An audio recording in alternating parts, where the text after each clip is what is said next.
And I call upon the Holy Spirit atusasire tuleme kubeera emotional. Emotionality tujagireta wabweru naye kaakati tugenda kwogera bantu bimwe bonna bonna mbakiikirire munzikirize mu ngeri y'enjawulo neebaze abatambiza abakulu bonna mwebale nnyo mwebale ate nsaba mmwe abakristo abali eyo tugatte olwala nga bwawaggulu nnyo twebaze kojja waffe ate nga ye bwana mukulu wa wano Reverend Father Sita Walusiibi. Muwulirize. That has been so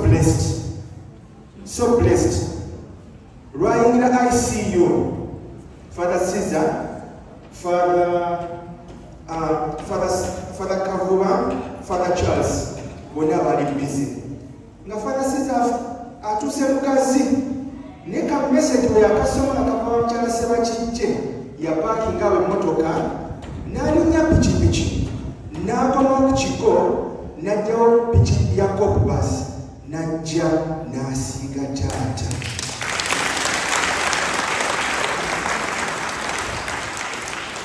and ekyo kyatuukawo ayiseire omukama katonda akitukoledde ffe baani eyo nvuddeyo njagala okwebaza bato bange bonna ne bakulu bange bonna mwebale nnyo mwebale eddala mwebale okwagala taata mwebale nnyo mwebale eddala nga tuli wano ffenna nga waabagambye sikola abagambye balengera kwasaba naaba gundi salako enjala ngenda gamba sengaawe aleme kuwa kyamisana. That was tata n'atukuza ffenna wamu in front of you MJ. I commit and you commit tugenda kusigala mumu tugenda kutambulira wamu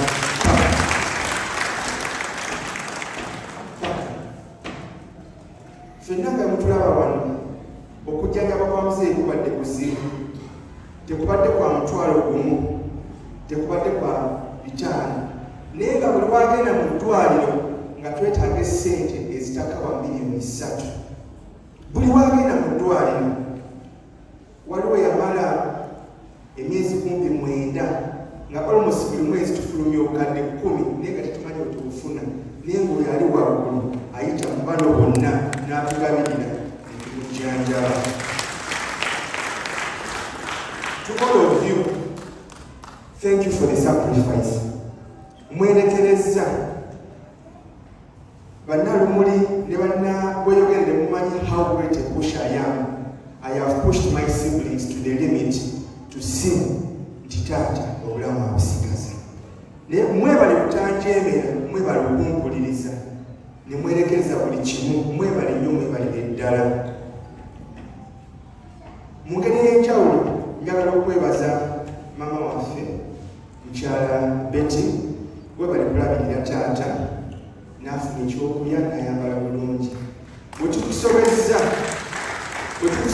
nga ffe abaana tusaba ku mutima okuva ku ntobe y'omutima gwo you find a soft spot otusaasire otusonyiwe.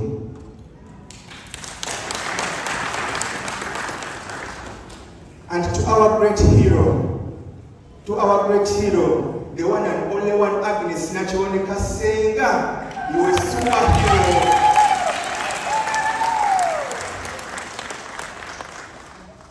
Mumaso g'abakristo bano bonna abakuŋŋaanyire bano babyogedde tugenda kubeera naawe paka last. Tewabeerangawo akaseera we weekubagiza nti muganda wange yagenda. We are now your brothers, all of us. Tata Diana, we are your brothers.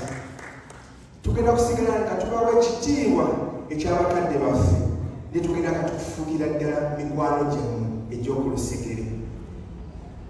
Tuli ffenna ate nsaba mu ngeri y'enjawulo nsaba Kathy sembirako maaso awo, Alex sembirako maaso awo. Alex sembira maaso awo. MG atugambye okukaaba, tetugenda kukaaba, tetugenda kubeera emotional. Amen. To the great audience, nammwe baganda bange, mu ngeri y'enjawulo tugatte olwala, twebaze bato baffe bano ababiri.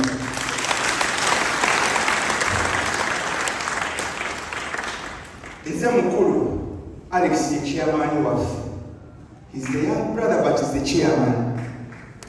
Kakati ono ye Kathy alina ebiti bya njawulo, muganda waffe, jjajja waffe, and she has carried the cross of being a mother to his father, to his auntie, to his father. Kubanga yasikira maama waabwe. Ate naffe ne tumutikko omugugu okuva bajjajja ffenna wane tuddukira buwe.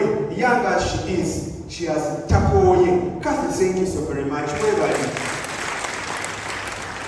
Alex, in a special way, webali tugaidinga. Thank you for taking this stand. Mugenda gye yabadde bakola. Ababiri bano bagamba kati tukola kino.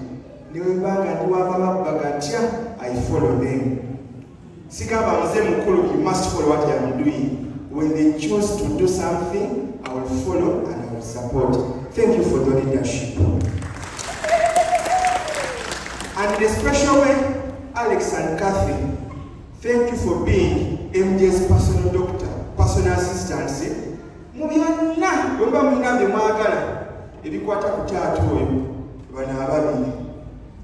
Bano ki? Ababiri. Mwebale kumwagala. Ffenna tumwagadde naye mubeeramu ak'ensusso.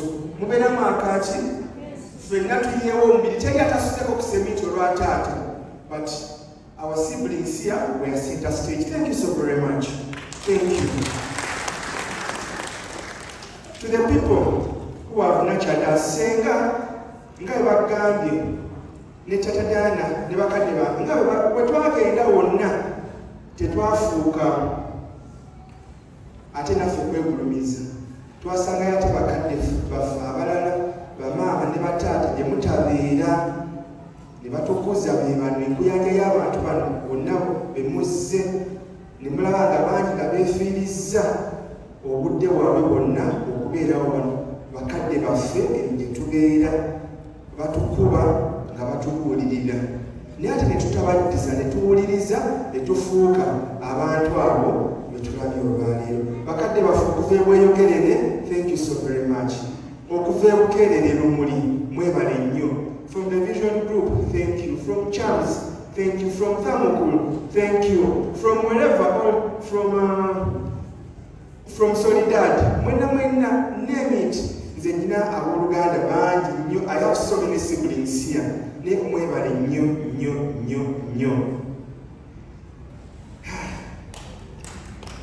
Dad has been good. Nga mumulabye. Gyo twagalanye ne muto wange. Simulaba ekifaananyi. Abdu asigadde atudde.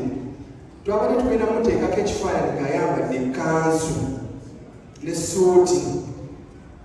Ne tubeera twamaze eddakiika ndowooza nga 30 aba funeral service ne batugamba you make a choice.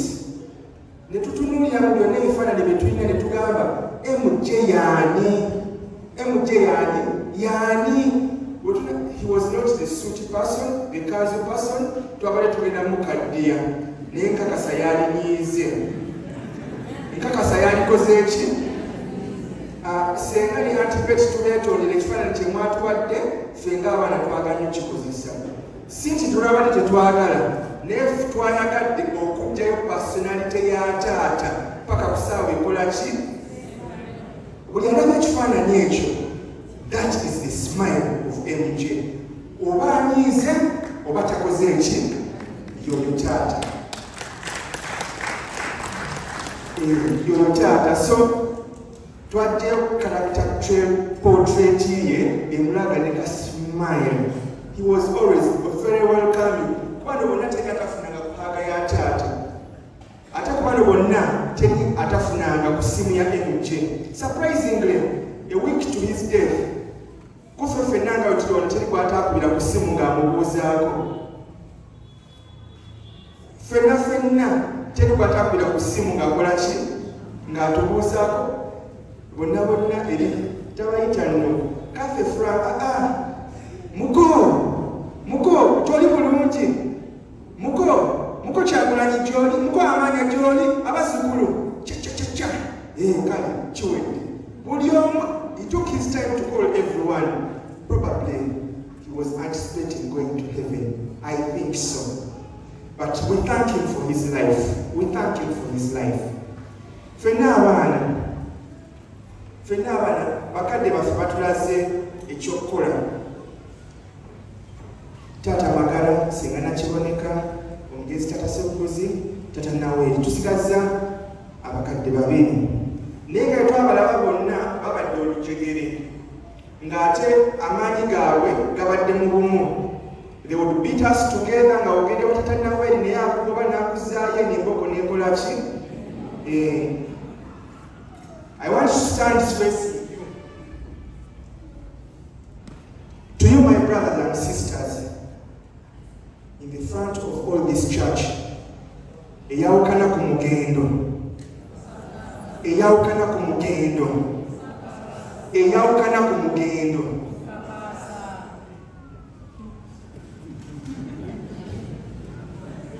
Ekyo nkimaze. You choose to go, we shall follow you. Omulundi ogusooka, ogwokubiri, ogwokusatu, bw'onoogaane, tetwagala tandoba za MJ zizikire kubanga omuntu omu ayagala kuzizikiza. Ntegerekese. Let this be a testimony to all of us. Abantu bano abazze wano si mbu tebalina bya kukola. Omukwano Taata gw'abadde alina y'ensonga lwaki bakoze eki bazze wano. So tusigaze obumu obwo omukwano. Okuva olwaleero paka. Nera nja kubasanga tunaatuva wano buli omu alina akabi ku munne. Mujja kubahaaga nga tuddayo. Amiina. And we begin a new chapter in front of the Lord. Amen? Yes. Speech yange yadde yakubeera mpanvuko with the life of God. Ffenna nga we tuli wano. Ekibuli teriyo bya simanyi kazini, simanyi mwana wa ssenga, simanyi biki. We are all brothers. Tetulina mbono simanyi kazini ono ki. Nera omulaba obutabo bwe temulimu mbu ate ono kazini wa kazini. All of us were children. His children. And if he didn't have anything to give us, nga tumwetooloola awo, but he would go inside his caddy pocket eri n'agamba kale Katalina bano gendo baguleko kakota kasukaali afadhali mukateke mu buugi bwa ssenga. And he would do it willingly and with love. And iko share akanzijukiza muko iko share bakanzijukiza wano. That was in very jolly man. But I thank the Lord obulamu bwamuwadde ne Katonda naye ayagala ebirungi.